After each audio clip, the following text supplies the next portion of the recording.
All right, Coach. They're all big ones, but this one has definite playoff implications. Potentially, if you win, you can have a bye if the right dominoes fall into place. But if you lose, if the wrong dominoes fall into place, you could be out of the playoffs. What mindset do you take trying to keep an even keel with Marsville coming in for Senior Day Saturday? Well, it's another ball game. It's not any different than, back when we played the first ball game. If we lose it, then we're out of the playoffs. And so, they're all basically have the same importance. And so I've always thought it's a mistake to try to take one game and make it more important than some other game, or one play make it more important than another play. It's not any plays that's not important. It's not any games that's not important. And so, it's a matter of lining up and getting it done. And I hope that we are making some progress in doing what we're coached to do better than we did it the last ball game. And so it's an interesting process when you're dealing with 18, 19, 20-year-olds to see if you can get where you want to get to. How much can some solid fan support, if people come out and pack Burke Tar, how much can that help for a game like this? Well, I think it always helps to see people excited about what's going on. And I think it's very important for it to act like like it means something, because it does mean something. It means something for these kids individually, and it means something for us as a team. It means something for Carson-Newman. The publicity that we get out of it will be great if we make the playoffs, and it's good for us to be able to spread the message of what we're all about and what we're trying to do, and it's important that regardless of what happens, that we honor the Lord, and so we'd like to have people here to help us do all that. What about Marsville, a team that has had a couple weeks to sit and think about Carson-Newman with a bye? They've pretty much plugged in Shaquille Davis to where Jonas Randolph was doing great things at running back. What does their offense do that's difficult? Well, they're a good football team, and they had the open date to prepare 2 weeks, and that's valuable, especially from the fact of getting people well and getting people that's been banged up wide open. And I like the way you said it. I hope that they've been sitting around thinking about it. I hope they hadn't been practicing, but I'm afraid that they've been practicing a whole lot, and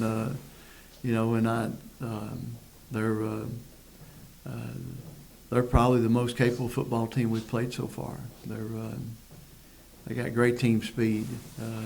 They're very technique-minded, and they're well coached. And Coach Barnett, the defensive coordinator, is an excellent coach, and Coach Clifton does a great job of getting them ready to play. And so it'll be and you can't. They're unpredictable.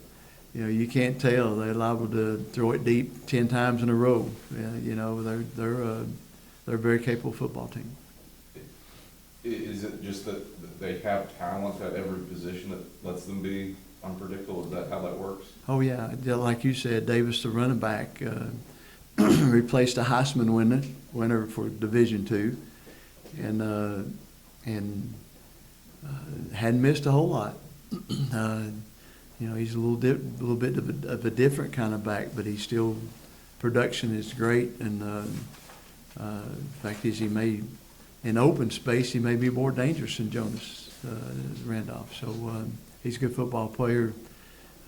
Quarterback has started for 4 years at Coach Mark Rick's son, John, and he's got a powerful arm, and I'm sure he's been exposed to more than just football at Mars Hill. He's been exposed to a lot of football teaching since he's grown up, and so he really makes them go and does a great job. Tremendous speed at receiver, best we've seen this year probably, and a big old offensive line where they brought in a couple of big transfers that has made them pretty complete. And so good offensive football team, no question. You yourself have been a good offensive football team over the past 7 weeks or so, going back to the Newberry contest. How have you developed that consistency and explosiveness?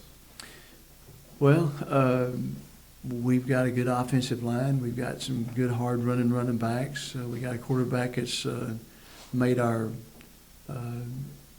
whole team better by lack of making mistakes. We got wide receivers that have been very unselfish. They're capable of catching the ball and putting it in the end zone, but they're very unselfish blockers. And so it's been a good team offense where they've worked together and played together and done some really good things together. So we're glad to have them. But Mars Hill is, I think, ranked number one in the conference in total offense, and we're number 2, I think. And then they're number 1 or 2 in total defense. So, you know, they're the complete package. And as good as we like to think that we've improved offensively, they have too. So it's I'm hoping that somehow or another we can find ways to move the football, and some ways that we can stop them, because not many people have slowed them down this year. Even in a loss, they got over 400 yards. And so, you know, they're averaging 460-something yards a game, if I remember right. So many times in a football season, fans or people outside the program will look at what the head coach says or the players say, but I know for you, you've got to be very proud of the way your assistant coaches have worked all season long, just day in, day out, helping run the practices and doing a lot of the little things that makes this program run. Oh, no question.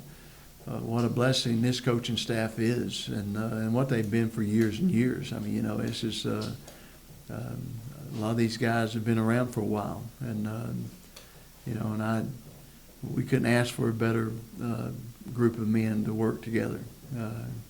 You know, we fuss and complain sometimes, but when it's all said and done, somebody else can fuss and complain, but don't fuss and complain, you know, inside the house, because we're a pretty good house sticking together. It's a good group.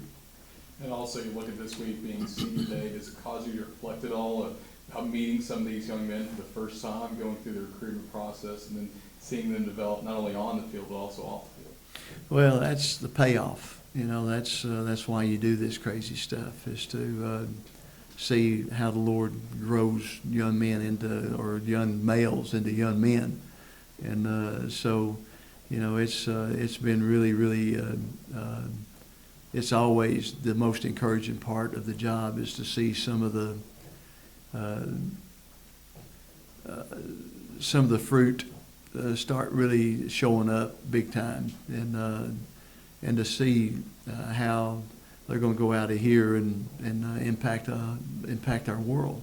And that's the goal for all of us, you know, is to be impactful for something bigger than ourselves. And so, you know, we have starting Tuesday all the way through Saturday, we have senior talks, and let them talk to the whole team, and it's been fun to listen to some of them already. You know, it's some of the things that they remember may not be true, but that's the way they remember it, and it's interesting. It really is interesting. Great group, and some of them, when they came in, formed a little, you know, they call it their wide receiver fraternity, and there's about 6 of them that are seniors this year, wide receivers, and I think there's 7 of them in the fraternity, and they said they let one underclassman in. And they had shirts printed and everything, and to hear them talk about that yesterday was hilarious. You know, it was funny. You mentioned some of the senior talks. Any of these guys have a future in coaching? Oh yeah, there'll be some of them going to coaching and do an outstanding job. We got some guys in this group. I think we got 18 seniors. We got some guys in this group that's going to. They're going to find a way to be difference makers. They're going to be significant players out there in this world. Is that, a lot of people say that senior days are bittersweet, but knowing that people are going out there to make a difference, does that make it a little more sweeter and a little less bitter? Well, it does, and I think, the interesting thing about this group is a lot of them are not starting, but they've found ways to contribute and to improve the program. And, and that's what, all of us sometimes don't, we may not consider ourselves talent-wise to be capable of doing this, that, but, God looks at our hearts. He doesn't look at how much inches and pounds and split seconds and all that stuff we have, or how many statistics we have. He looks at our hearts to see if we got a heart that's willing to be a heart after His heart. And that's what I'm excited about. A whole bunch of kids. They got some pretty good heart. You look at Marsville's defense, and Jasper Mason leads the way with 90 stops. They've got them in the backfield quite a bit with 25 sacks and half 100 tackles for loss. What do they do defensively to get that level of pressure? Well, they can run, and they're very good technique disciplined, and they got good length, they got good speed. Many of them have played. I think 9 of them played together last year, and so they got experience. And so I think they're just outstanding. They're well coached. They can play. They've experienced winning, so it's a pretty good package for them.